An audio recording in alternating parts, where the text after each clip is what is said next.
Good evening everyone.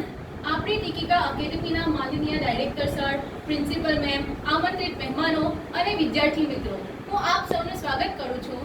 આજે હું ડીરા ફાટેમાં 79મા સ્વતંત્ર દિન નિમિત્તે કંઈક કહેવા માંગુ છું, તો આપ સૌ શાંતિથી સાંભળો એવી જ મારી ઈચ્છા.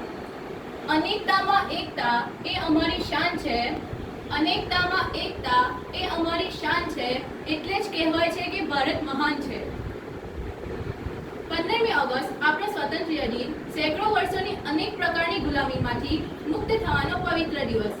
આ સ્વતંત્રતા અપાવનાર સ્વાતંત્ર્ય વીર અને ક્રાંતિકારીઓને અંજલિ આપવાનો દિવસ.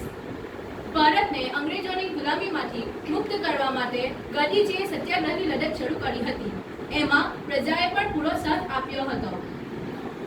ભગતસિંહ, ખુદીરામ, ચંદ્રશેખર આઝાદ, અશફાકુલ્લાહ ખાન, આરિફ ખાન જેવા યુવાનો હસતા હસતા શહીદી વહોરી લીધી હતી.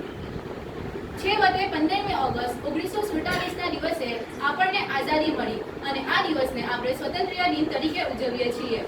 આ એ દિવસ છે જ્યારે ભારતના મહાન સ્વતંત્રતા સેનાનીઓ દ્વારા વર્ષોના મોટા સંઘર્ષ પછી બ્રિટિશ શાસન દ્વારા આપણને આઝાદી મળી.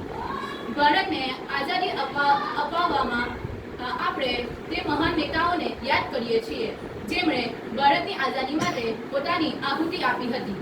તો અંતે હું આટલું જ કહીશ અને અમે આઝાદ છીએ. આ આઝાદી ક્યારેય પણ છીનવા નહીં દઈએ. અમે આઝાદ છીએ. આ આઝાદી ક્યારેય પણ છીનવા નહીં દઈએ. તિરંગાની શાનને ક્યારેય પણ મીટવા નહીં દઈએ. કોઈ આંખ પર ઉઠાવે હિન્દુસ્તાન પર, કોઈ આંખ પર ઉઠાવે હિન્દુસ્તાન પર, એની આંખને દુનિયા ન જોવા દઈએ.